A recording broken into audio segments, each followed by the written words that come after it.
nous sommes de retour pour Rendez-vous Matin avec mon invité ce matin, Christine Marchand. Bonjour.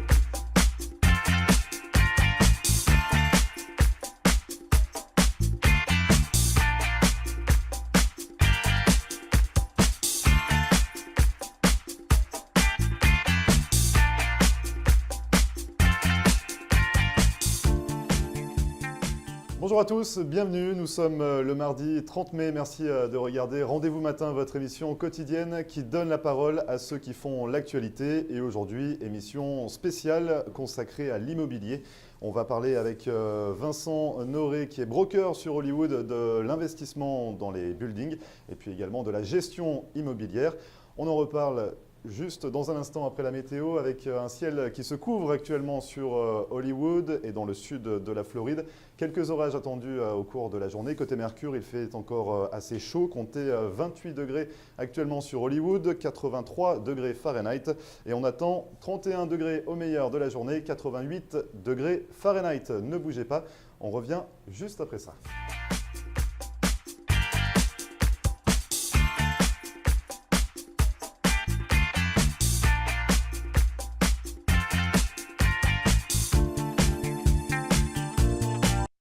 Marcel Poirier, avocate en droit de l'immigration américaine et membre du barreau de la Floride. Ma vocation est de conseiller mes clients et de protéger vos intérêts afin que vous soyez en mesure de réaliser votre rêve américain qui est toujours bien vrai et réel aujourd'hui. Surtout, n'oubliez jamais qu'un mauvais conseil légal peut vous coûter votre futur et celui de votre famille. N'hésitez pas à nous contacter par téléphone ou sur mon site internet à marcelpoirier.com et nous serons très heureux, mon staff et moi-même, de répondre à vos questions et de vous recevoir au cabinet, j'espère très bientôt.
Et voilà, nous sommes de retour pour cette première partie de Rendez-vous Matin et nous parlons aujourd'hui immobilier avec Vincent Noré qui est broker sur Hollywood. Bonjour Vincent. Bonjour. Alors dans cette première partie, nous allons nous intéresser à l'investissement locatif, Oui. d'une part. Donc expliquer un petit peu à nos téléspectateurs ce qu'on peut faire dans le domaine, ici sur Hollywood et puis dans le sud de la Floride.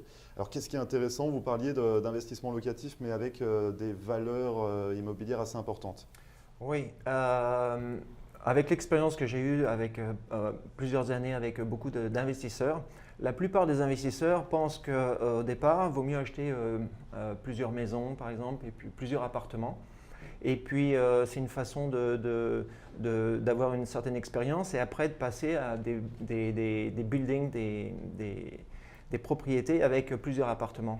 Donc il y a des gens qui vont passer avec des duplex, des triplex, et puis après ils vont faire le pas pour acheter des buildings qui vont par exemple avoir une vingtaine d'appartements. Ouais. Mais en fait, le jour où ils vont passer ce pas, ils vont s'apercevoir que tout ce qu'ils ont fait avant, ça n'a rien à voir avec le fait de posséder un building de 20, 30, 50 units.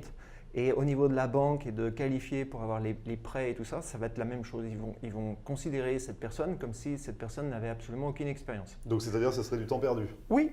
Donc au c'est-à-dire départ… que quand on a les moyens, quand on souhaite investir dans l'immobilier, le plus simple, c'est de se diriger directement vers un building de beaucoup d'appartements, Voilà, plutôt que de dispatcher un petit peu Ouais. tout l'argent dans plusieurs maisons, plusieurs appartements à droite à gauche. C'est ça l'idée. Voilà, c'est exactement ça. Donc, même sur Internet, on peut voir sur les blogs et tout ça, il y a beaucoup de gens qui parlent de vaincre sa peur, c'est-à-dire qu'au départ, ils vont acheter le building de 30-40 units.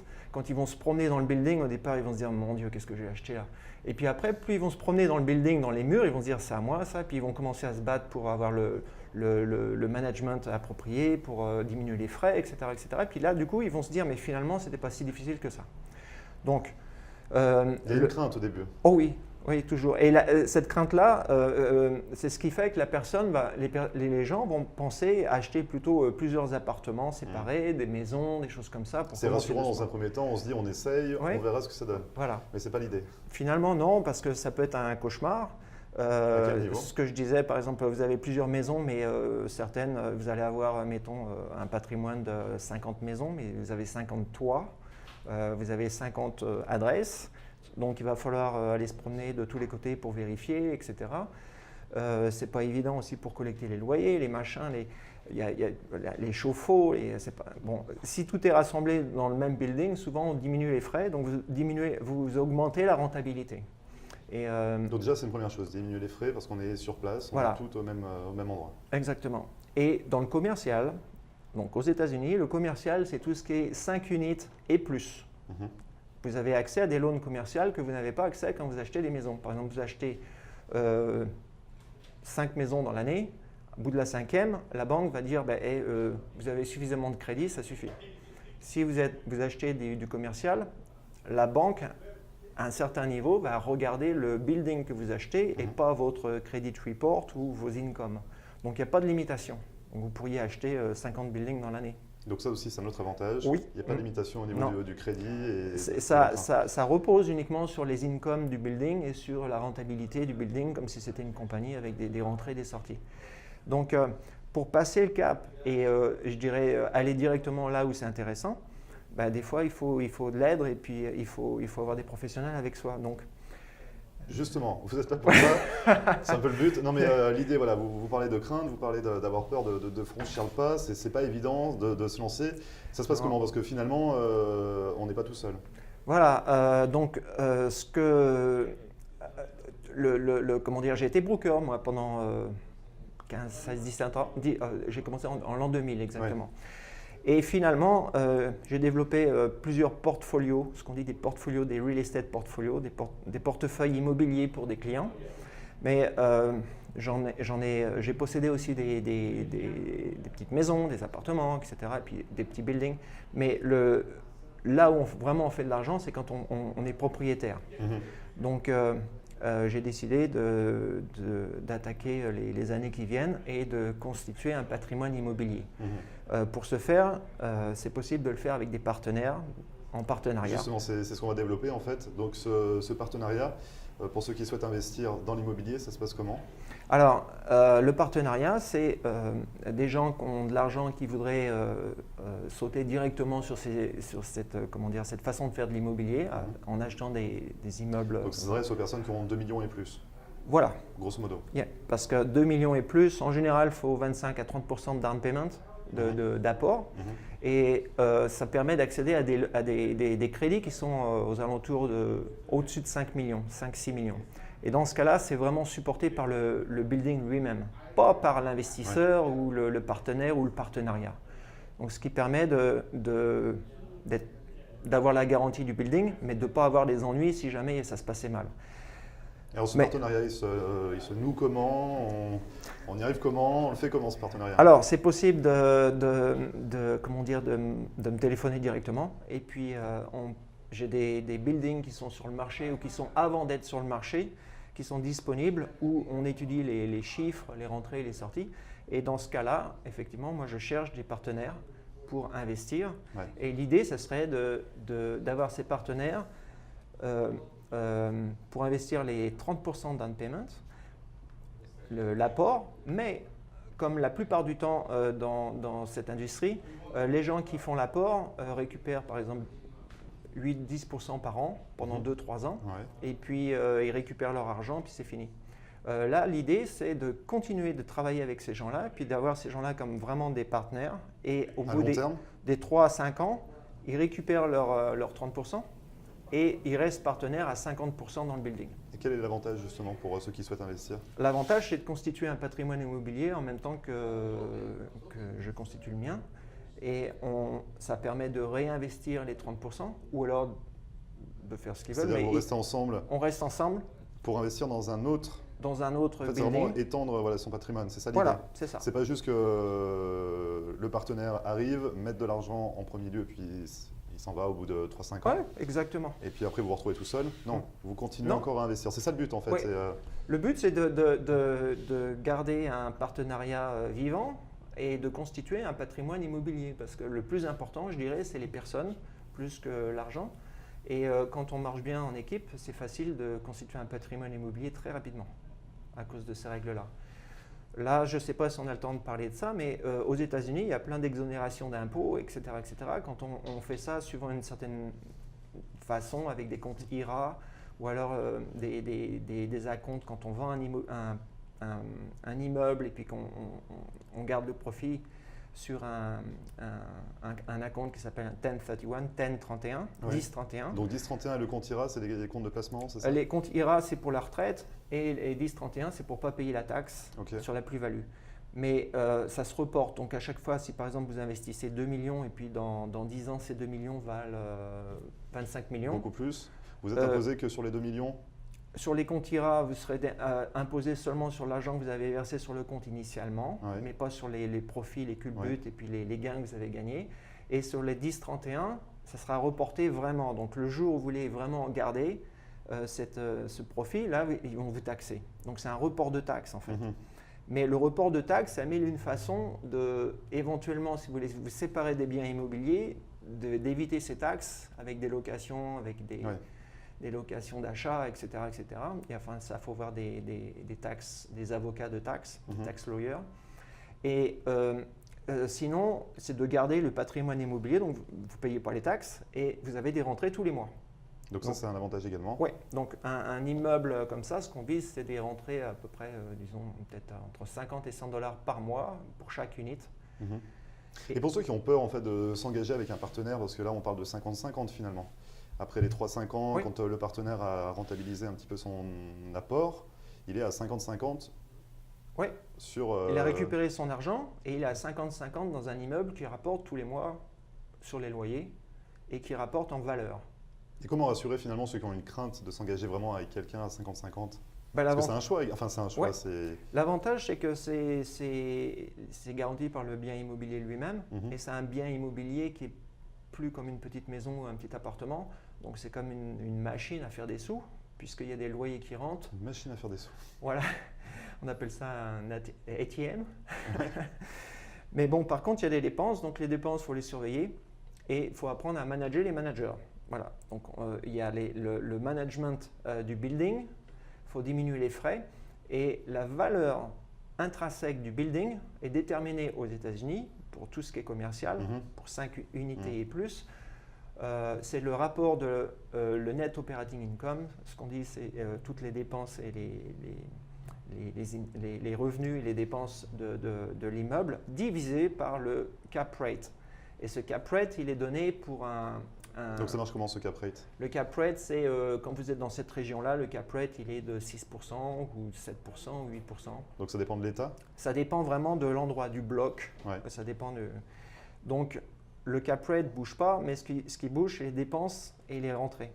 Donc, quand vous avez un building, vous essayez de diminuer les dépenses et d'augmenter les rentrées. Donc, vous allez augmenter les loyers peut-être de 50 dollars dans l'année, peut-être refaire la cuisine pour permettre d'augmenter un autre 50 dollars l'année d'après, etc., etc. Donc, c'est vraiment des chiffres et puis des... Ouais.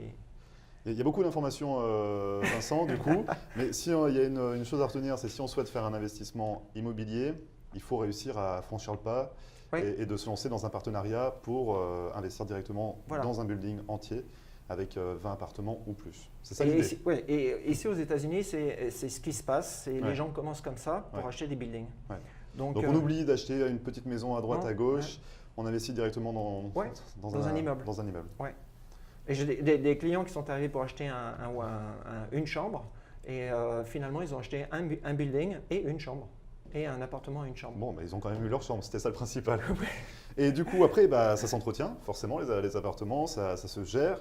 Donc, on va revenir, vous restez avec nous. On va parler de la gestion immobilière avec plaisir. Juste après ça. Merci bien. Et on revient juste après la publicité.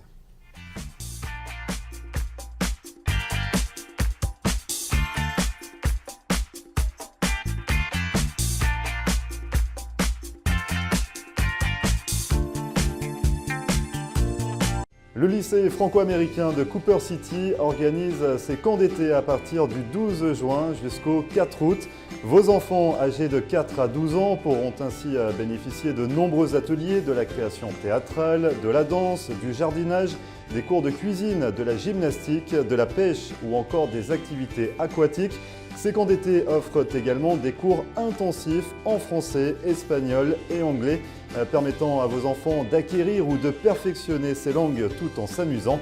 Pour plus d'informations et pour toute souscription, contactez le lycée franco-américain de Cooper City par téléphone au 954 237 0356 ou sur internet www.lycéefrancoam.org.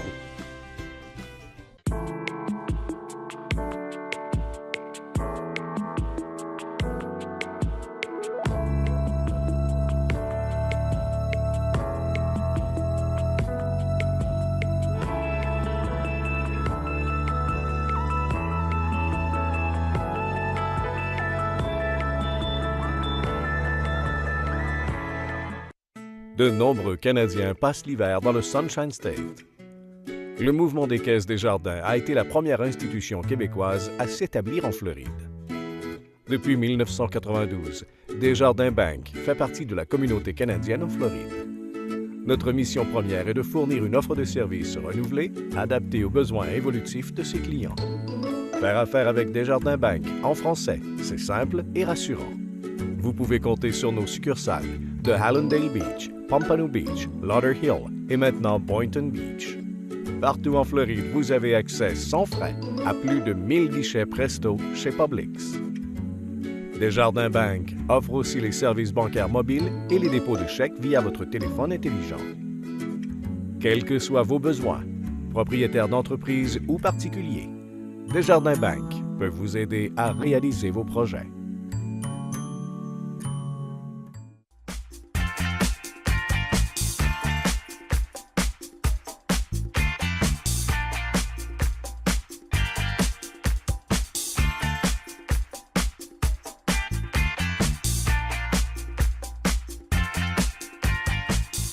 Merci de regarder Rendez-vous Matin. Nous sommes de retour pour cette seconde partie consacrée à l'immobilier ce matin avec Vincent Noré qui est toujours avec moi. Donc vous êtes broker sur Hollywood. Et après avoir parlé investissement immobilier, on va parler de la gestion immobilière finalement quand on a tous ces appartements ou quand on a simplement une maison ou même un appartement. On peut vous les confier pour de la gestion immobilière. Voilà, exactement. Donc on a développé le concept de manager les biens immobiliers des gens qui sont en général absents, mais il y a aussi les gens qui sont ici et qui n'ont pas envie de répondre à un coup de téléphone parce que les toilettes sont bouchées ou le chauffe-eau ne marche plus. Donc ils nous appellent et nous on a tout un processus qui est au point avec des gens qui vont changer les choses, etc. etc. Et on va gérer ça d'une façon très professionnelle qui aussi abaisse le coût par rapport à quelqu'un qui va le gérer ponctuellement. Ouais. Donc on fait ça tous les jours de l'année. Ça peut être des propriétaires de maisons, ce que je disais tout à l'heure, ou alors des appartements, ou alors des buildings entiers. Donc ça s'adresse finalement à tout le monde. Voilà, management, c'est management. Et donc les avantages de confier sont bien finalement à une agence comme la vôtre? Les avantages, c'est que vaut mieux manager le manager que manager ses propres biens. Ouais. Quand vous managez les managers, maintenant, avec tout ce qui se passe sur Internet et puis les applications et tout ça, c'est facile d'avoir en direct les rapports, combien ça a coûté, les photos avant, les petits films, pour voir si le travail a été bien fait. Les gens qui vont travailler pour refaire la cuisine, ils vont faire des bids. Donc on va savoir lequel qu'on va choisir par rapport au coût. On ne va évidemment pas prendre le plus cher, mais on va prendre celui qui fait en fonction de la qualité du travail et du délai. Donc tout ça, les personnes ont accès sur Internet online, donc ils peuvent être dans leur bateau aux Bahamas et vérifier si tout est correct instantanément. Ils peuvent avoir les rapports d'impôts, les rapports de leur investissement, combien ça leur rapporte par rapport aux dépenses et tout ça. Donc ça, c'est un grand pas maintenant grâce aux applications qu'on a sur les téléphones. Donc c'est une légèreté d'esprit pour le propriétaire. Oui. Et finalement, c'est vous derrière qui. Oui. On fait ça comme des machines. Donc on s'occupe des tenants. Vous faites quoi justement? Donc l'appartement peut être, le bien peut être loué ou pas. Voilà. Dans tous les cas, vous en occupez. Voilà. Quelquefois, là, je donnais l'exemple d'un Brésilien qui est rentré de vacances, Oui, pas de parce que vacances. c'est ça l'idée en fait, c'est que parfois, il est conseillé de mettre son bien en gestion immobilière dans une agence comme la vôtre, parce qu'on peut avoir de mauvaises surprises si on oublie, parce que c'est vite oublié en fait, une petite note à payer à droite ou à gauche. On se dit c'est pas grave, on verra ça quand on reviendra. Donc le Brésilien en particulier rentrait de. Donc ça c'est un client que vous C'est un client qui, mais c'était vide. Il le louait pas parce qu'il voulait le garder juste pour sa famille. Il rentre de Brésil et là. Donc c'est un appartement. Un appartement luxueux à Miami. Et l'association lui dit vous passez en cours demain, hein, vous n'avez pas payé depuis 4 mois. Il dit je passe en cours. Bon bref, il a failli perdre son appartement en vente aux enchères le lendemain. Donc c'est-à-dire il rentre de vacances, il ne Ouais. s'attendait à rien et Non. on lui apprend que son appartement allait être mis en vente aux enchères. Voilà, parce qu'il n'avait pas payé, il avait oublié de payer la maintenance ou il avait un problème avec le courrier, ils ont changé l'adresse où ça pouvait être payé et il n'a pas été averti au Brésil et ça n'a pas été payé depuis 4 mois. 4 mois, l'association a le droit de forecloser, donc envoyer Donc c'est ça au ça, juge. si on ne paye pas l'association dans les 4 mois, Oui. du jour au lendemain, ils peuvent se permettre. Ils envoient après cette l'avocat date, et puis il y a un jugement qui démarre de foreclosure et puis il y a une date et puis la date arrive et puis ils vendent. Et il y a beaucoup de Brésiliens en particulier qui sont rentrés du Brésil et qui ont perdu leur appartement. à cause. Donc et puis la clé, ils se disent disent qu'est-ce qui se passe? Ils disent non, ça a été vendu depuis un mois, c'est fini. Voilà, c'est tout. Donc, quelquefois, il vaut mieux manager ses biens quand on n'habite pas ici. Ouais. Même si c'est vide, ça ne coûte pas si cher que ça dépend. Et au moins, ça évite des oublis. Voilà, comme ça coûte moins cher au bout du compte et puis on est plus tranquille. Mais sinon, pour tout ce qui est locatif et tout ça, là, c'est vraiment du travail parce qu'il faut collecter les loyers, il faut faire attention. Oui, pour vous, c'est quand même des charges finalement. Ouais. Enfin, c'est du boulot à temps plein. Ah oui, ça vous occupe. Oui. Il y a plusieurs choses quand, par exemple, il y a beaucoup de compagnies de management qui ne sont pas aimables, qui traitent les locataires comme s'ils étaient rien, qui arrivent, qui prennent la clé, qui ouvrent, qui regardent l'air conditionné, ils ne prennent pas rendez-vous, etc. Ça, c'est terrible. En ce qui nous concerne, on essaye d'avoir un support au niveau du client qui est celui qui loue finalement, parce que c'est là que l'argent va arriver pour le propriétaire. Et avec l'application, même chose, on a des tasks, et puis un calendrier des tâches à réaliser. Voilà, où quand on va réparer l'air conditionné, c'est pas dans 4 jours, c'est le lendemain matin. Il y a quelqu'un qui passe, c'est réglé, on continue, on sait combien ça coûte, etc., etc. Le propriétaire peut le voir sur son téléphone. Donc finalement, ça rassurait le propriétaire et le locataire. Voilà, et le locataire sans qu'on est derrière et puis que c'est bien tenu. Deuxième point, si par exemple le locataire dit d'ici fin juillet, je vais partir. Fin juillet, je pars. Ok. La plupart du temps, il va attendre fin juillet, le dernier jour, on fait un walkthrough, on appelle en anglais. On va faire une inspection. Et à l'issue de l'inspection, on va dire c'est bon, vous allez avoir votre caution de retour. On a 15 jours pour leur donner. Ouais. Bon, notre politique, c'est de donner la caution en disant tiens, si vous pourriez partir 3-4 jours avant, on vous donne la caution immédiatement quand on fait l'inspection. Ouais. Donc eux, la plupart du temps, ils sont partis peut-être une semaine avant, mais ils gardent jusqu'au dernier jour pour nous donner les clés. Donc quand on a les clés et on fait l'état des lieux 3-4 jours avant, ça nous permet de refaire un coup de peinture, de nettoyer, etc. Donc c'est vous aussi qui vous occupez de la remise en état finalement? Oh oui, totalement, oui. Et en amont, on a déjà cherché un client, un tenant pour le premier. Ce qui fait qu'on ne reste pas un mois vide.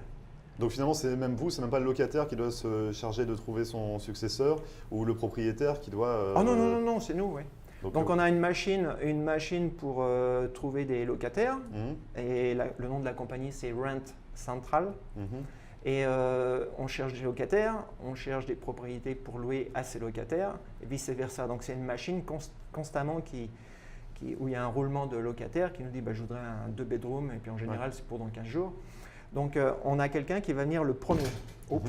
Donc il y a ce matériel. Donc le propriétaire ne se retrouve pas avec une unité qui est vide pendant 1 mois. La majorité c'est 60 jours vide. Donc ça, c'est une aberration. Mais quand on parle au manager, ils se disent « nous mettez pas sous pression, etc. etc. J'en ai jusqu'ici. » Que là, finalement, tout roule. Oui, tout roule parce qu'on a préparé ça, je dirais, avec des calendriers. Avec des, c'est pas précipité dans les dernières démarches. Donc ça, c'est l'importance également de mettre son appartement ou son bien ou sa maison en gestion immobilière. Voilà, et puis de cette façon-là, c'est-à-dire que c'est électroniquement, on a des calendriers, des tasks, voilà, c'est géré comme une machine. Et comment vous contacter justement si on souhaite faire appel à vos services, Vincent Noré? Eh bien, vous pouvez m'appeler directement sur mon téléphone. Je vous donne mon téléphone. Allez-y, allez-y, si vous le souhaitez, allez-y. 305. En tous les cas, il s'affiche en bas de l'écran, donc il n'y aura pas de… 305 300 06 88. Merci Vincent d'être venu nous parler de tous ces sujets liés à l'immobilier. Je rappelle, vous êtes broker sur Hollywood. Voilà. Merci beaucoup Vincent. Merci. Et nous, on se retrouve juste après la publicité.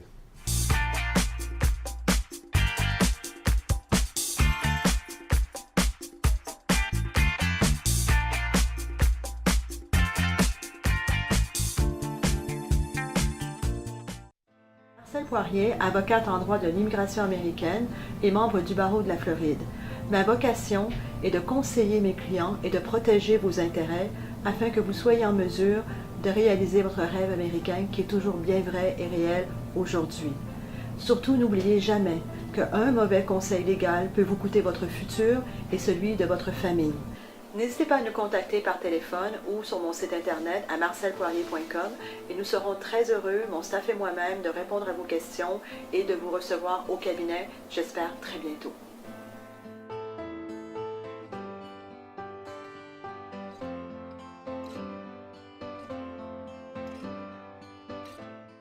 Le mouvement des Caisses Desjardins a été la première institution québécoise à s'établir en Floride, et ce, dès 1992. Vous pouvez compter sur nos 4 succursales et vous avez accès sans frais à plus de 1000 guichets Presto. Desjardins Bank offre un service bancaire mobile et le dépôt de chèques via téléphone intelligent. Quels que soient vos besoins, Desjardins Bank peut vous aider à réaliser vos projets en Floride. Faire affaire avec Desjardins Bank en français, c'est simple et rassurant.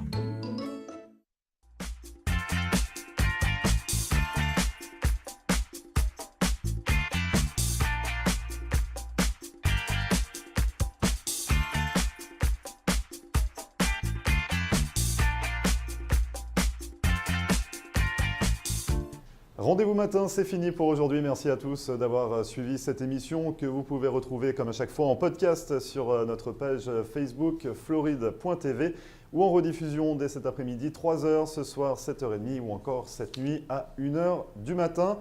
D'ici là, je vous souhaite une excellente journée et on se retrouve demain dès 9h pour une nouvelle émission. À demain.